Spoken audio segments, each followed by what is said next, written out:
Hi everyone, எல்லாரும் எப்படி இருக்கீங்க? நல்லா இருக்கீங்க அப்படின்னு நம்புறேன். இன்னைக்கு நம்ம சேனல்ல ரொம்பவே குயிக் அண்ட் ஈஸியா செய்யற மாதிரியான ஒரு ஸ்வீட் ரெசிபி தான் பார்க்க போறோம். அதுவும் அரை கப் ரவை இருந்தா போதும். ரொம்ப சுலபமா இந்த ரெசிபியை நீங்க உங்க வீட்லயே ரெடி பண்ணிடலாம். நம்ம எல்லா வீடுகள்லயும் ரொம்ப சிம்பிளா கிடைக்கக்கூடிய வெறும் மூணு பொருளை வச்சுதான் இன்னைக்கு இந்த ரெசிபியை நம்ம பண்ண போறோம். இதுவரை நீங்க நம்ம சேனலை சப்ஸ்கிரைப் பண்ணல அப்படின்னா ப்ளீஸ் சப்ஸ்கிரைப் பண்ணிக்கோங்க, நோட்டிபிகேஷனை ஆன் பண்ணிக்கோங்க. நம்ம சேனல் பத்தின அப்டேட்ஸ் தெரிஞ்சுக்கணும் அப்படின்னா இன்ஸ்டாகிராம் பேஜை மறக்காம ஃபாலோ பண்ணிக்கோங்க. நீங்க பார்த்துட்டு இருக்கிறது Flavour ஸ்டுடியோ, நான் zaara. ரெசிபிக்கு நமக்கு முதல்ல நல்லா பழுத்த ஒரு மீடியம் சைஸ் மாம்பழம் தேவைப்படும். மாம்பழத்தை தோல் நீக்கிட்டு நம்ம சின்ன சின்ன ஸ்லைசஸா கட் பண்ணி முதல்ல எடுத்துக்கலாம்.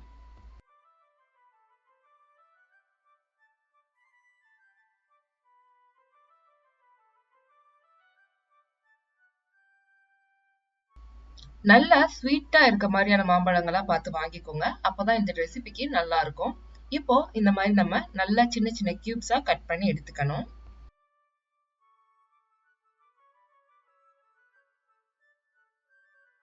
இந்த ரெசிபிக்கு நமக்கு கரெக்டா 1 கப் அளவுல மாம்பழம் தேவைப்படும்.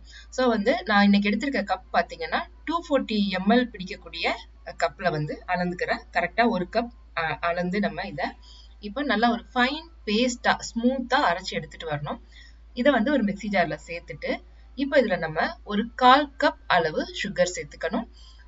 பழத்தோட இனிப்பு பார்த்துக்கிட்டு நீங்க சுகர் கூடவோ குறையவோ அட்ஜஸ்ட் பண்ணிக்கோங்க. இப்போ இதுல ஒரு ஏலக்காயில இருந்து எடுத்த விதைகளை மட்டும் நான் சேர்த்துக்கிறேன்.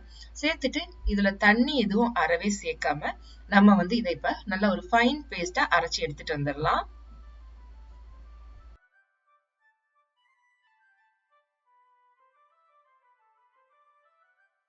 மாம்பழம் பிடிக்கும் அப்படின்னா கண்டிப்பா இந்த ரெசிபியும் ரொம்ப ரொம்ப பிடிக்கும். ஸோ ஃபுல்லா பார்த்துட்டு கண்டிப்பா ஒரு தடவை ட்ரை பண்ணி பாருங்க. இப்போ மாம்பழம் நல்லா ஒரு ஃபைன் பேஸ்டா நம்ம அரைச்சு எடுத்தாச்சு. இப்போ இதை நான் ஒரு பவுல்ல மாத்திக்க போறேன்.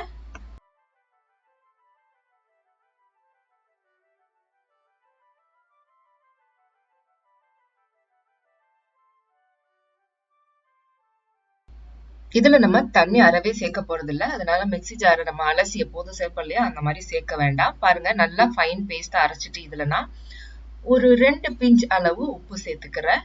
கூடவே அரை கப் அளவு ரவை சேர்த்துக்கிறேன். வறுத்த ரவை தான் நான் யூஸ் பண்றேன். ரவை சேர்த்துட்டு நம்ம இதை நல்லா கலந்து விட்டுக்கலாம்.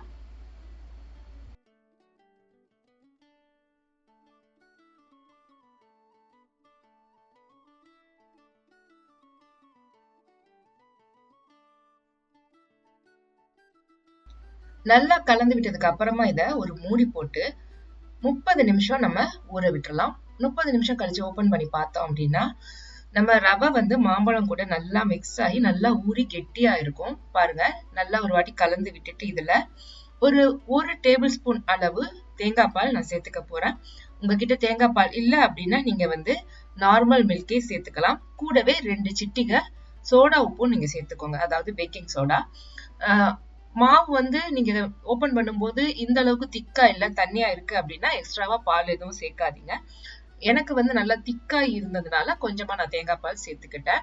இப்ப பாருங்க இந்த அளவு கன்சிஸ்டன்சில இருக்கணும்.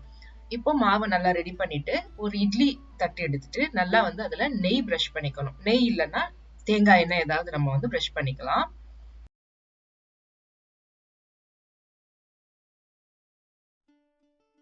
இப்போ இட்லி தட்டுல நல்லா பிரஷ் பண்ணிட்டு நம்ம மாவை ஒரு 1.5 கரண்டி அளவு நம்ம எடுத்து வைக்கலாம். ரொம்ப ஓவர் ஃபில் பண்ணிடாம நான் வீடியோல காட்டியிருக்க மாதிரி இந்த அளவுக்கு மட்டும் ஃபில் பண்ணிக்கோங்க.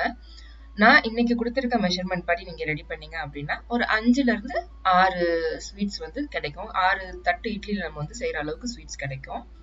இப்போ இதை நம்ம ரெகுலரா எப்போதும் இட்லி வேக வைக்கிற மாதிரிதான் இட்லி பாத்திரத்துல தண்ணி சேர்த்து கொதிக்க வச்சிருக்கேன். அதுல இட்லி தட்டை வச்சுட்டு மூடி வச்சு ஒரு 15ல இருந்து 20 நிமிஷம் வேக விட்டு எடுத்துக்கலாம்.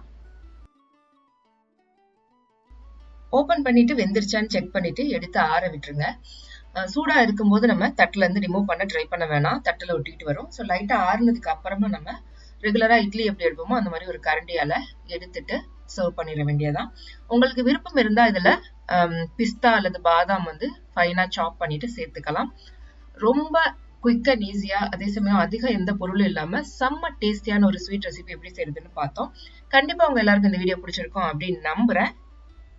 வீடியோ பிடிச்சிருந்ததுன்னா please like, share and subscribe. இந்த வீடியோவை நம்ம சேனலோட ஃபேஸ்புக் பேஜ்ல பார்த்துட்டு இருக்கீங்க அப்படின்னா ஃப்ளேவர் ஸ்டுடியோ குக்கிங் வீடியோஸ் அப்படிங்கிற நம்மளோட ஃபேஸ்புக் பேஜையும் மறக்காம ஃபாலோ பண்ணிக்கோங்க. சீக்கிரமே உங்களை நான் இன்னொரு ஈஸியான இன்ட்ரெஸ்டிங்கான ரெசிபியோட சந்திக்கிறேன். அது வரைக்கும் take care, bye. Thanks for வாட்சிங். Stay safe, stay home.